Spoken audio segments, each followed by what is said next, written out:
નમસ્કાર. આજે આપણે એક ખૂબ જ જાણીતી વાર્તાની વાત કરીશું, પણ એકદમ નવા અંદાજમાં.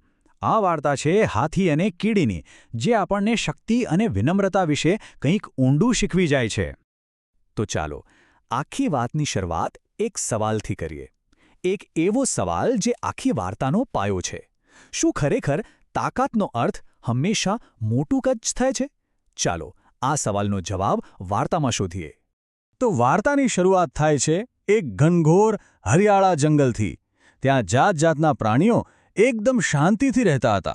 પણ એ શાંતિ લાંબો સમય ટકવાની નહોતી, કારણ કે ત્યાં એક એવું પાત્ર હતું જે આખી શાંતિ ભંગ કરી રહ્યું હતું.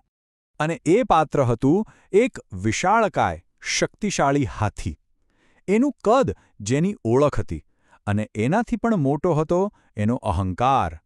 એને એવું જ લાગતું કે આખા જંગલમાં એનાથી બળવાન કોઈ નથી. જુઓ, આ વાત એની માનસિકતા બતાવે છે, ખરું ને? એને લાગતું હતું કે બસ હું જ સર્વશક્તિમાન છું, બીજા બધા તો તુચ્છ છે. પણ એને ક્યાં ખબર હતી કે આ જ ઘમંડ એની સૌથી મોટી ભૂલ સાબિત થવાનો છે. અને વાત ખાલી વિચારવા પૂરતી નહોતી. એનો આ અહંકાર એના કામમાં પણ દેખાતો હતો.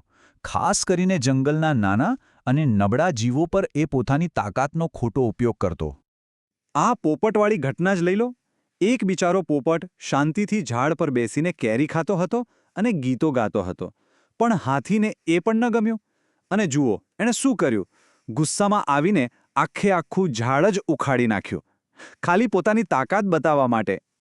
અહીંયા વાર્તામાં એક બહુ જ મહત્વનો વળાંક આવે છે. પોપટ એને ચેતવણી આપે છે, પણ ઘમંડમાં ચકચૂર હાથી શું કરે છે? બસ હસીને વાત ઉડાવી દે છે. એને ખ્યાલ જ નથી કે ક્યારેક આવી નાની ચેતવણીઓ જ મોટા પતનનું કારણ બને છે. તો ચાલો, હવે વાર્તામાં એન્ટ્રી થાય છે આપણા બીજા અને સૌથી મહત્વના પાત્રની. અને અહીંયા જ આખી વાતનો સાર છે. એક બાજુ છે પેલો વિશાળ, ઘમંડી હાથી, અને બીજી બાજુ છે નાનકડી પણ મહેનતુ અને મક્કમ કીડી. હવે જુઓ, હાથીનો ઘમંડ એ એક નાનકડી કીડીને પણ છોડતો નથી. પોતાનો દાણો લઈને જતી કીડીને પહેલાં તો હેરાન કરે છે, અને પછી તો હદ જ કરી દે છે. સૂંઢમાં પાણી ભરીને એને દર પર ફેંકે છે, અને બિચારીનું ઘર જ તોડી નાખે છે.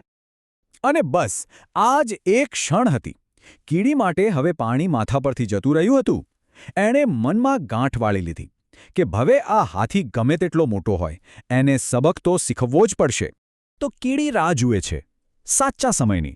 અને એ સમય આવે છે થોડા દિવસ પછી, જ્યારે પેલો હાથી એક ઝાડ નીચે ઘસઘસાટ ઊંઘતો હોય છે. અને બસ અહીંથી જ વાર્તાનો અસલી ખેલ શરૂ થાય છે. જુઓ, કીડીનો પ્લાન એકદમ સિમ્પલ પણ કેટલો અસરકારક. એ ધીમે રહીને હાથીની સૂંઢમાં ઘૂસી જાય છે, અને પછી અંદર જઈને એવા ચટકા ભરવાનું શરૂ કરે છે કે પેલો પહાડ જેવડો હાથી પણ હલી જાય છે. અને બસ આખી બાજી પલટાઈ ગઈ. જે હાથી પોતાની તાકાત પર ફૂલાતો હતો, એ જ હાથી એક નાનકડી કીડી સામે એકદમ લાચાર થઈ ગયો. વિચારો એ દૃશ્ય. હાથી પીડાથી ચીસો પાડી રહ્યો છે, આમથી તેમ તરફડિયા મારે છે, અને આખું જંગલ ભેગું થઈને આ તમાશો જોઈ રહ્યું છે. એ જ હાથી જે બધાને ડરાવતો હતો, આજે પોતે મદદ માટે બૂમો પાડી રહ્યો હતો. પણ કીડીનો ઈરાદો એને મારી નાખવાનો નહોતો, ફક્ત સબક શીખવવાનો હતો.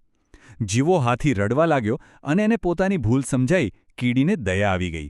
એણે કરડવાનું બંધ કર્યું અને ચૂપચાપ સૂંઢમાંથી બહાર નીકળી ગઈ. અને પછી જે થયું એ ખૂબ જ મહત્વનું છે. હાથીએ માત્ર માફી નથી માગી, એ ખરેખર બદલાઈ ગયો. એણે કીડીની અને જંગલના બીજા બધા પ્રાણીઓની માફી માગી. એ સમજી ગયો કે સાચી તાકાત બીજાને નીચા દેખાડવામાં નહીં, પણ વિનમ્રતામાં છે. તો વાર્તાનો અંત તો સારો આવ્યો. હાથીને એનો પાઠ મળી ગયો. પણ શું આ વાર્તા અહીં જ પૂરી થઈ જાય છે, કે પછી આની પાછળ કોઈ મોટો સંદેશ છુપાયેલો છે? ચાલો, એને સમજવાની કોશિશ કરીએ. આ સવાલ બહુ જરૂરી છે, કારણ કે આ ખાલી એક પ્રાણીઓની વાર્તા નથી. આ વાર્તામાં આપણી આજની દુનિયા માટે પણ એક બહુ મોટો પાઠ છે. આ મુદ્દાઓ પર ધ્યાન આપીએ. પહેલી વાત, કદ અને પ્રભાવ એ બંને હંમેશા સરખા નથી હોતા. બીજું, ગમે તેવી મોટી સિસ્ટમ હોય, એમાં ક્યાંક ને ક્યાંક એક નાની નબળાઈ તો હોય જ છે. અને ત્રીજું, જેને આપણે નાનું સમજીને અવગણીએ છીએ, એ જ ક્યારેક સૌથી મોટો ફેરફાર લાવી શકે છે. અને આખરે, સાચી શક્તિ વિનમ્રતામાં છે. મતલબ કે આ વાર્તા ખાલી હાથી કીડીની નથી. આ એક રૂપક છે. એ બતાવે છે કે કેવી રીતે નાની પણ મક્કમ શક્તિઓ મોટી સ્થાપિત સિસ્ટમને પણ પડકારી શકે છે અને બદલી પણ શકે છે. પછી એ બિઝનેસ હોય, રાજકારણ હોય કે સમાજ. તો અંતે એક સવાલ આપણી જાતને પૂછવા જેવો છે. આપણી આસપાસની દુનિયામાં એવા હાથી અને કીડી કોણ છે? કઈ એવી મોટી સમસ્યાઓ છે જે અશક્ય લાગે છે? અને કયા એવા નાના પ્રયાસો છે જે મોટો બદલાવ લાવી શકે છે? કદાચ આ વાર્તા એ જ શીખવે છે કે સાચી શક્તિ કદમાં નહીં, પણ દ્રઢ નિશ્ચય અને વિનમ્રતામાં રહેલી છે.